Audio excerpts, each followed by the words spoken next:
Bienvenidos y bienvenidas nuevamente al curso de Principios de Informática. En la clase de hoy vamos a estar viendo entonces un tema nuevo, que es el tema de manejo de listas en Python, que vamos a ir desarrollando pues en varias clases durante las siguientes sesiones. Hoy vamos a comenzar con lo que son las definiciones y con lo que son las instrucciones de manejo básico de las listas. Primero vamos a iniciar definiendo lo que son colecciones. Las colecciones en programación son básicamente estructuras de datos que contienen elementos de información que están relacionados entre sí. Por ejemplo, yo podría tener una lista de canciones. Todos ellos son elementos que están relacionados entre sí. Puedo tener también una lista de contactos, como por ejemplo las que nosotros manejamos en los teléfonos. Son listas donde la información que está contenida pues es información que está relacionada entre sí. Podemos también tener la lista de libros de una biblioteca. Todos estos son ejemplos que constituyen colecciones de información. En Python vamos a tener varias estructuras de datos predefinidas para manejar colecciones de información de manera simple y de manera rápida. Las dos principales estructuras de datos que vamos a estar utilizando en las siguientes clases son las listas y las tuplas. Vamos a comenzar viendo las listas en la clase de hoy y en la próxima clase veríamos también lo que son las tuplas. Estas estructuras pueden almacenar datos del mismo tipo o eventualmente datos con tipos diferentes o elementos con tipos diferentes. Lo interesante de las listas en Python es que pueden cambiar su tamaño de ser necesario, ¿verdad? Que es una particularidad bien interesante de este entorno. Entonces vamos a tener listas homogéneas, que son aquellas que almacenan datos del mismo tipo. Por ejemplo, yo puedo tener una lista que se llame edades y a esa lista yo le asigno los valores 38, 27, 14, 63, 5, 88 y 65. Todas estas vamos a suponer que son edades de personas. Por lo tanto, yo las tengo almacenadas en una estructura que se llama edades y esa estructura es una lista. Como ustedes pueden ver, esto se ve muy parecido a las secuencias que nosotros estuvimos manejando hasta la clase de hoy. La diferencia entre secuencias y listas es que el nombre real de una secuencia es una lista en Python. Entonces de aquí en adelante pues les vamos a llamar listas y las vamos a utilizar de una manera un poco más dinámica. También podemos tener listas heterogéneas, que son aquellas que contienen datos o información que son de diferentes tipos. Por ejemplo, yo puedo tener una lista que se llame persona y a esa lista le asigno los siguientes elementos. Le asigno la cadena Juan, después le asigno como segundo elemento la cadena de caracteres rojas, le asigno como tercer elemento un 24 y como cuarto elemento un 1.77. ¿Qué significa todo eso? Bueno, claramente este sería el nombre de la persona, este sería el primer apellido de la persona, este sería por ejemplo la edad y este sería por ejemplo la estatura en metros. Entonces, como ustedes pueden ver, tenemos cuatro elementos que son diferentes entre sí. Los dos primeros son cadenas de caracteres, claramente, pero el tercer elemento es un entero y el cuarto elemento es un flotante.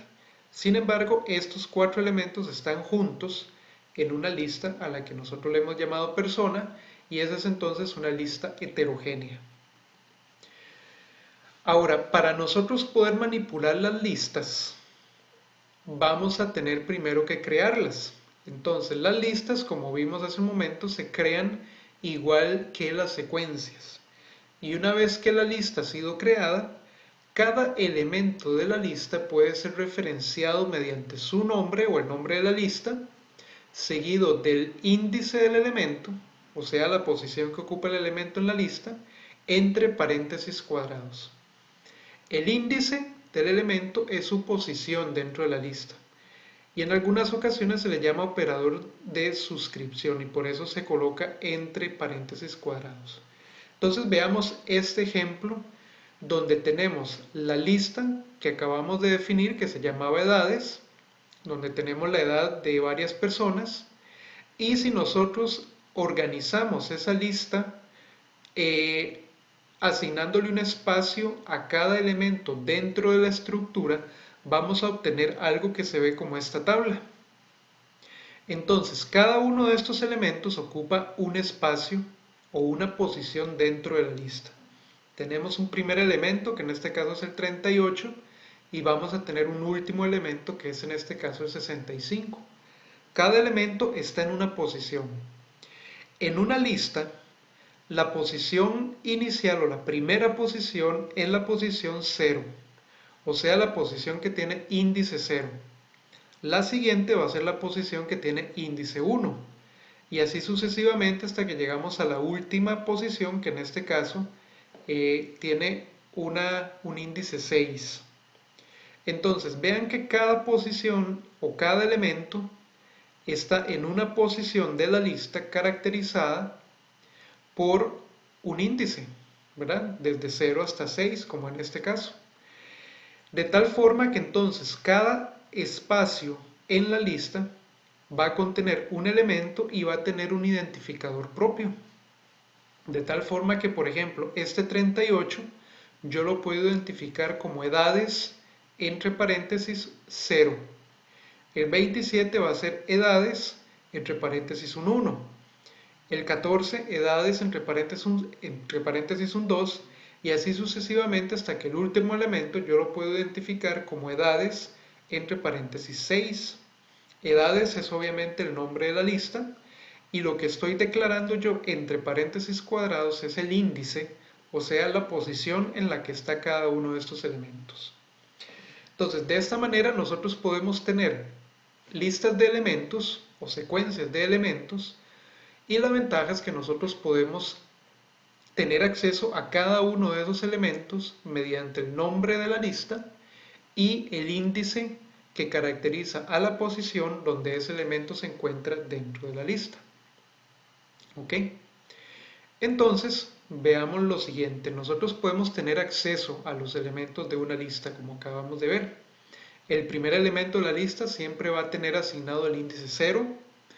Por lo tanto, si nosotros tenemos una lista, por ejemplo esta que se llama C, es una lista de elementos que contiene 6 elementos, el primer elemento va a ser C sub 0, digámoslo así, y el último va a ser C sub 5, o sea, C entre paréntesis 5. ¿Ok? Nuevamente podemos construir una tabla con los elementos de la lista que tenemos aquí arriba, y a cada uno de esos elementos le asignamos una posición desde 0 hasta 5, y nosotros podemos tener acceso a cada uno de esos elementos mediante el nombre de la lista y el índice de la posición que ocupan dentro de la lista. Entonces vean este ejemplo que tenemos acá. Vamos a definir esta lista C que acabamos de ver acá. Yo la defino igual a como se definían las secuencias, ¿verdad? Y ahora nosotros vamos a mostrar el primero y el último elemento de esa lista. Entonces vean cómo se va a hacer. Vamos a utilizar la función print normalmente y vamos a decir que el primer elemento es, y después colocaríamos C sub 0, y el último elemento es, y colocaríamos C sub 5. La computadora va a tomar este C sub 0 y va a ir a buscar la lista C, posición 0, y me va a retornar o me va a colocar aquí en este espacio el elemento o el valor que está en esa posición, que en este caso es un -4. En el caso del C sub 5, la computadora va a ir a buscar la lista C y va a ir a buscar el elemento que está en la posición 5, o sea, el 11.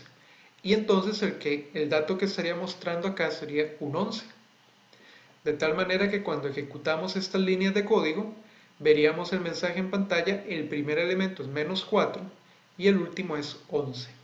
Ok, entonces vean que teniendo una lista, nosotros podemos utilizar los índices y el nombre de la lista para tener acceso a cada uno de los elementos de la lista.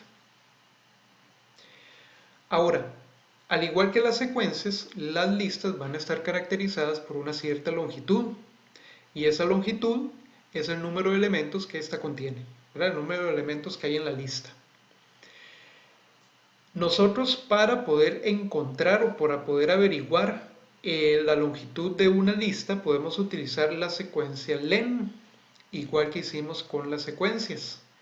Esa función len nos retorna la longitud de una cierta lista que nosotros le damos entre los paréntesis redondos.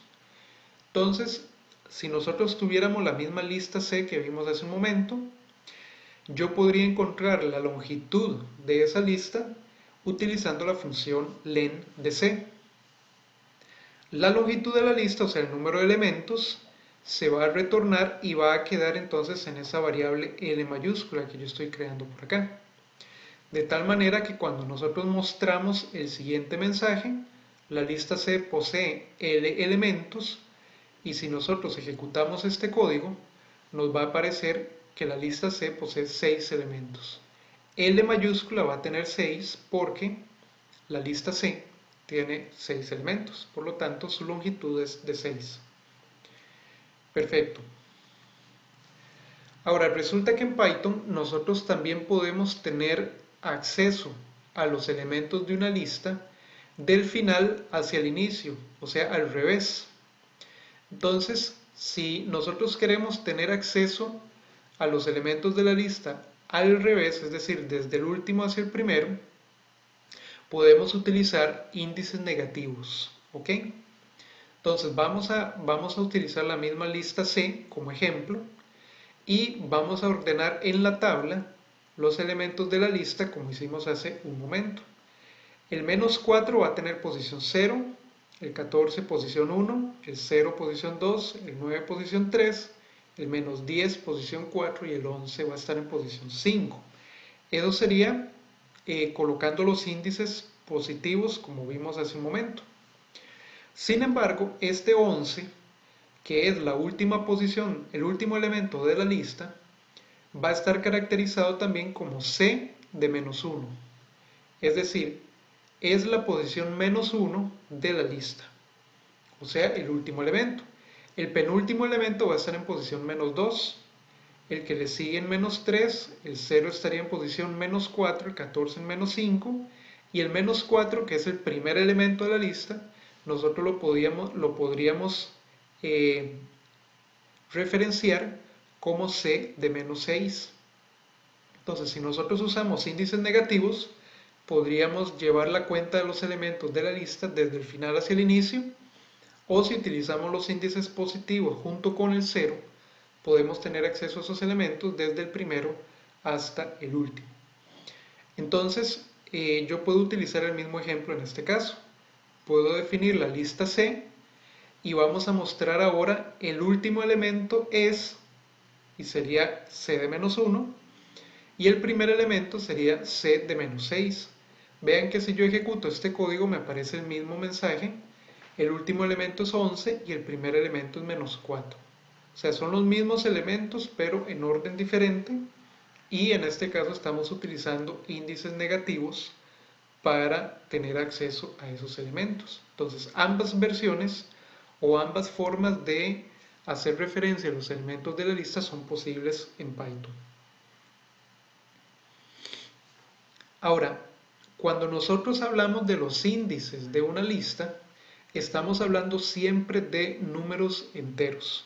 Nosotros no podemos tener posiciones fraccionarias en una lista, ni tampoco índices fraccionarios.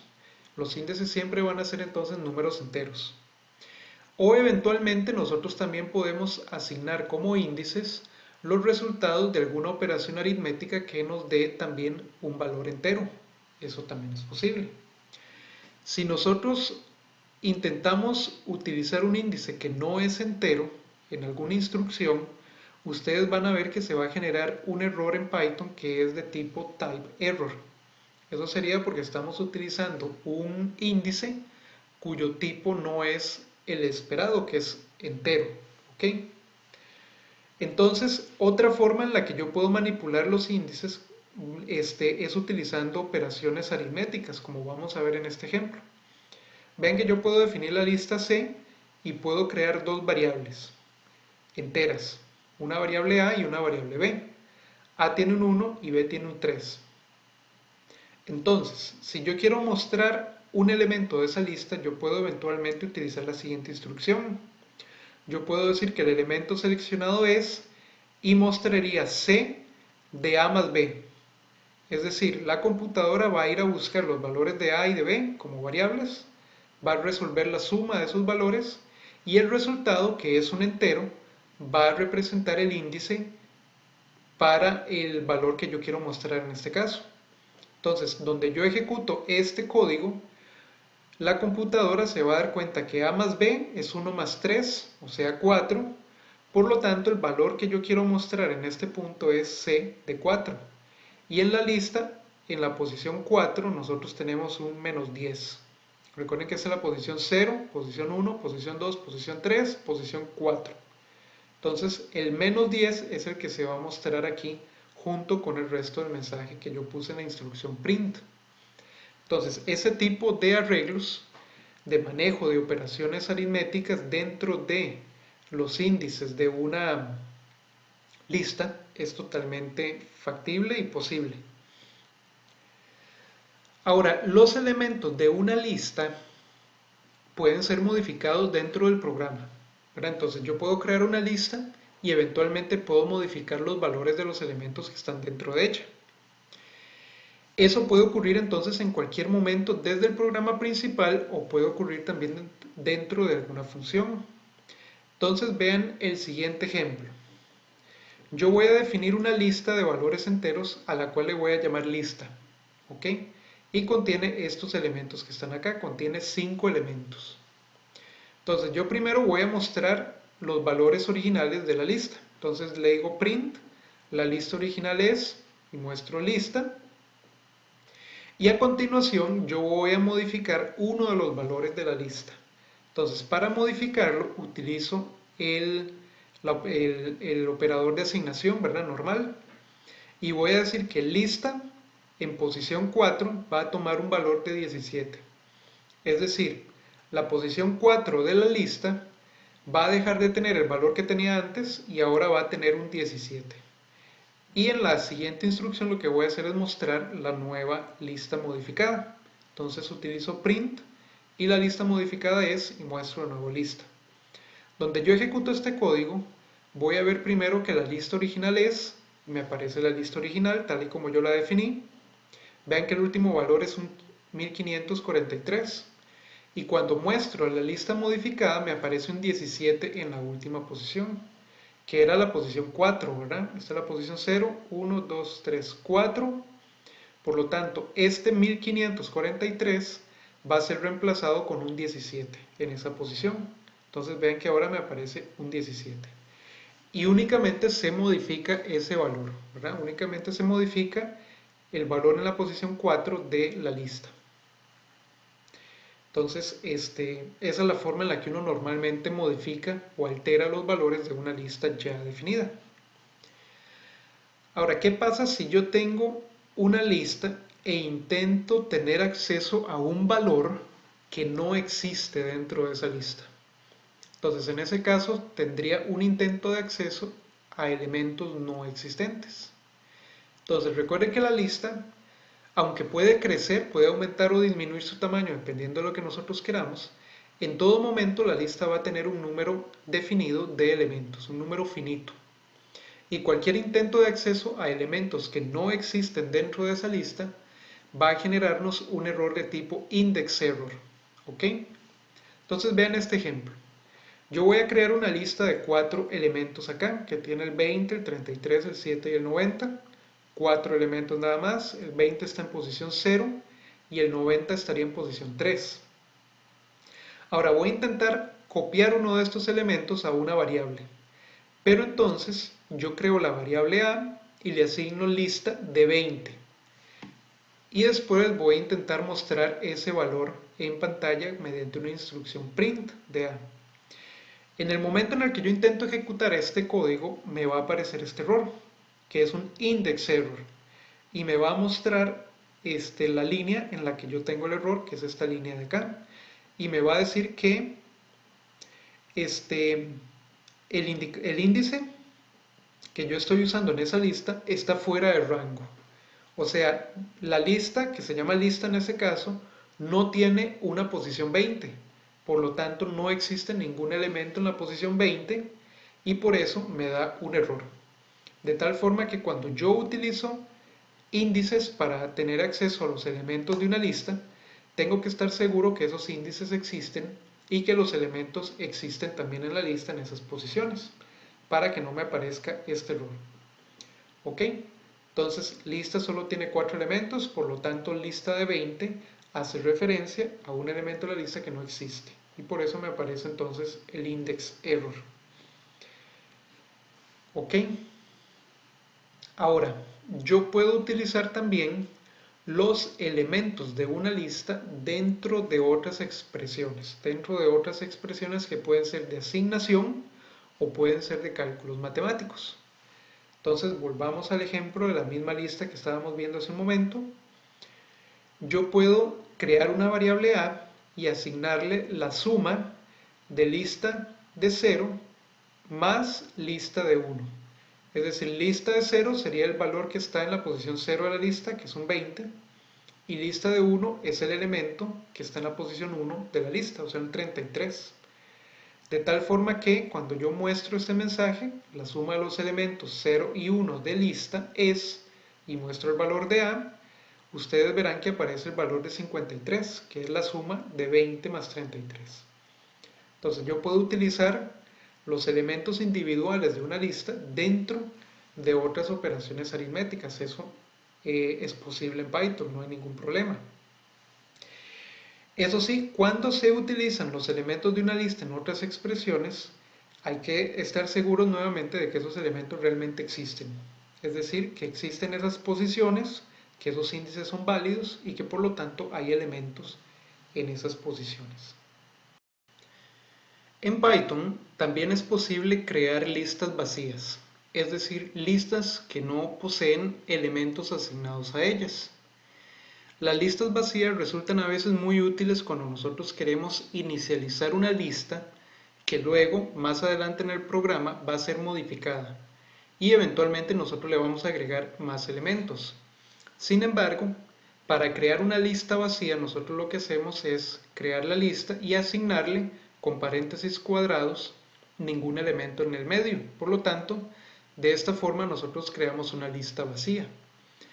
Cuando yo intento mostrar los elementos de una lista que está vacía, por ejemplo en este caso, ustedes van a ver que me aparecen nuevamente los dos paréntesis cuadrados y no aparece ningún elemento en el medio. Eso es de nuevo porque la lista está vacía y no tiene elementos asignados a ella. Esto es totalmente válido en Python y como les digo, muchas veces es útil para cuando nosotros vamos a empezar a cargar elementos en una lista de manera dinámica. Eso nos lleva entonces a la siguiente parte, que es cómo hacemos nosotros para agregar elementos a una lista. Nosotros podemos agregar elementos nuevos a una cierta lista mediante el uso del operador de asignación aumentada más igual que nosotros habíamos visto anteriormente para números enteros o flotantes. La diferencia es que ahora el operador de asignación aumentada va a ir seguido del elemento que nosotros queremos agregar a la lista entre paréntesis cuadrados. Entonces, vean este ejemplo donde otra vez estamos creando primero una lista vacía y después a esa lista vacía le estamos agregando el elemento 8. De tal manera que entonces cuando yo muestro la lista, con este mensaje ahora la lista es y muestro lista, me aparece el 8 como el único elemento que está en la lista, ¿verdad? Entonces de esta forma, con el operador de asignación aumentada, nosotros le agregamos elementos a la lista. Los elementos normalmente se van a agregar en la parte final de la lista, o sea, van a ir a ocupar la última posición de la lista modificada. El uso de paréntesis cuadrados en esta asignación es obligatorio en Python, porque Python necesita que nosotros le indiquemos acá que lo que le estamos agregando a la lista es un elemento nuevo. Por eso, ese elemento nuevo tiene que ir entre paréntesis cuadrados para que entonces Python sepa que eso es un elemento nuevo que vamos a colocar en la lista. Ahora, nosotros también podemos agregarle elementos a listas que no están vacías, es decir, a listas que ya contienen elementos. Entonces, si yo tengo, por ejemplo, la lista que contiene un 6 y un 7 como elementos, yo le puedo agregar a esa lista dos elementos más, utilizando de nuevo el operador de asignación aumentada.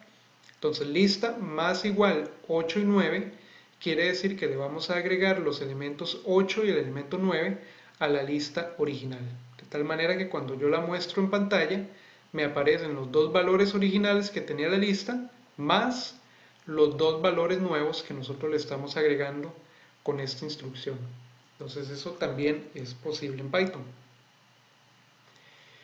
En Python también podemos tener nosotros listas de palabras, es decir, listas que ya no son números, sino que son palabras o cadenas de caracteres. Entonces nosotros podemos tener una lista que está formada, por ejemplo, por nombres de personas, como en este ejemplo que tenemos acá. Yo estoy definiendo una lista de nombres, por lo que entonces defino la lista como nombres igual, y los elementos de esa lista son en realidad, en este caso, palabras o nombres propios, ¿verdad?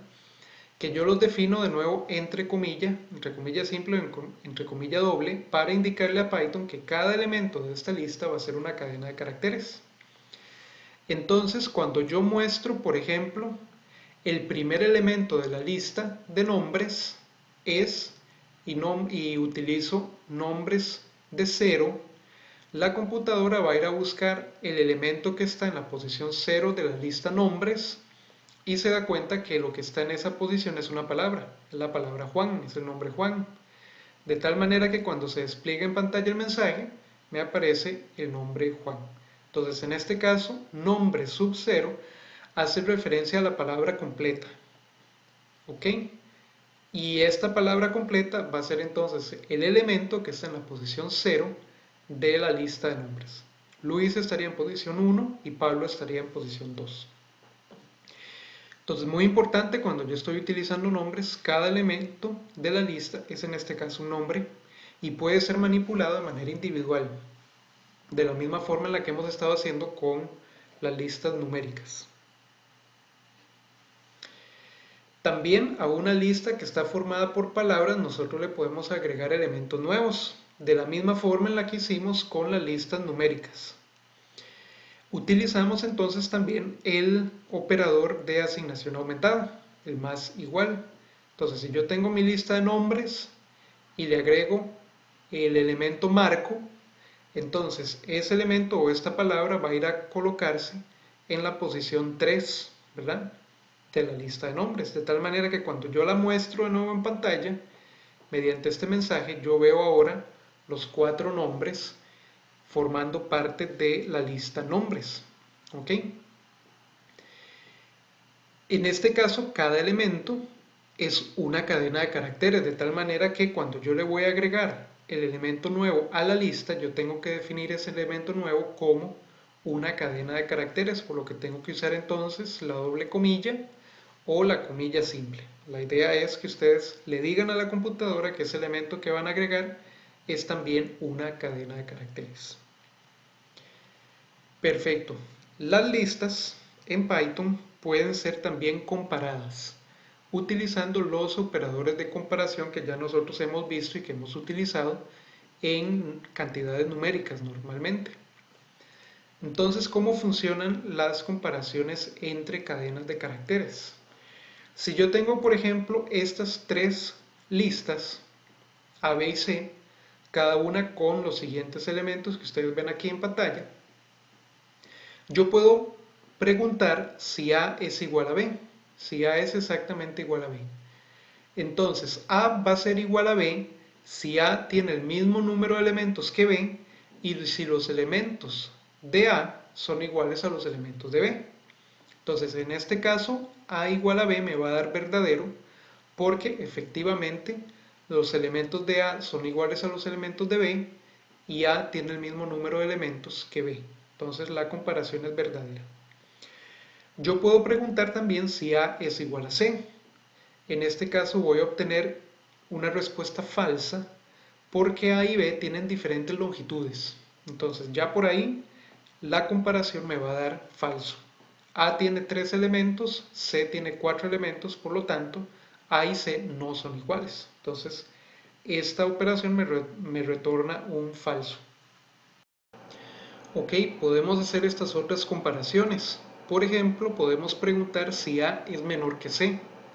En este caso, la comparación A menor que C me va a dar verdadero porque efectivamente A tiene menos elementos que C. Por lo tanto, A es menor que C en este caso. Podemos hacer una comparación, por ejemplo, podemos preguntar si C es mayor o igual que B, que en este caso también nos va a dar verdadero porque los elementos desde el 0 al 2 en B son iguales a los elementos 0 a 2 de C, y también porque C tiene más elementos que B, de tal manera que entonces C es mayor o igual que B. Entonces la respuesta en este caso también sería un verdadero. Entonces estas son comparaciones que podemos hacer entre listas utilizando los mismos operadores de comparación que hemos visto anteriormente. Podemos también utilizar los ciclos for, y de hecho los vamos a estar utilizando mucho, y la función range para mostrar o para alterar o para tener acceso a los elementos de una lista. Entonces nosotros podemos utilizar la función range para dirigir el ciclo for y la estructura completa para tener acceso a los elementos de una lista de forma iterativa. Y estaríamos utilizando también los índices de cada uno de los elementos y específicamente también el operador de suscripción, que son los dos paréntesis. Entonces, vean este ejemplo que tenemos acá. Voy a crear una lista que tiene 5 números enteros: el 10, el 20, el 30, el 40 y el 50. Entonces, de forma seguida yo voy a calcular cuál es la longitud de esa lista. Entonces utilizo la función len de lista para entonces asignarle el resultado a la variable L. Entonces L va a tener eventualmente un 5. Entonces, si yo ahora quiero mostrar los elementos de la lista de forma iterativa, yo puedo llamar un ciclo for y voy a crear una variable dentro del ciclo for que se va a llamar índice. Entonces, for índice dentro de range de 10 de L, L tiene un 5, por lo tanto rango de 5 va a ser una cadena de caracteres con números desde el 0 al 4, 5 elementos en total. Y dentro de ese ciclo for yo voy a estar mostrando el siguiente mensaje, que sería el elemento, y voy a mostrar el valor de índice de la lista es, y muestro como elemento siguiente el elemento de lista que está siendo apuntado por la variable índice. Entonces índice va a ir tomando valores desde 0 hasta 5 y eso me va a ayudar a mí para ir haciendo referencia a cada uno de los elementos de la lista desde su posición 0 hasta su posición 4. Entonces índice adopta valores desde 0 a 4 y eso me sirve a mí para ir teniendo acceso a los 5 elementos de la lista. De tal manera que cuando ejecuto este código, vemos que se va mostrando el mensaje: el elemento 0 de la lista es un 10, el elemento 1 es un 20, el elemento 2 es un 30, el 3 es un 40 y el 4 es un 50. Por supuesto, el ciclo for termina cuando ya hemos analizado todos los elementos de la lista, que en este caso son 5. De esa manera nosotros podemos mostrar los valores en pantalla o podemos, ¿por qué no?, modificar algunos de ellos si nuestro programa ocupara que nosotros modifiquemos algunos de los valores de la lista. Perfecto, entonces estos son los detalles introductorios con respecto a las listas que vamos a estar viendo y manejando en el curso. Posteriormente vamos a ver más detalles sobre listas.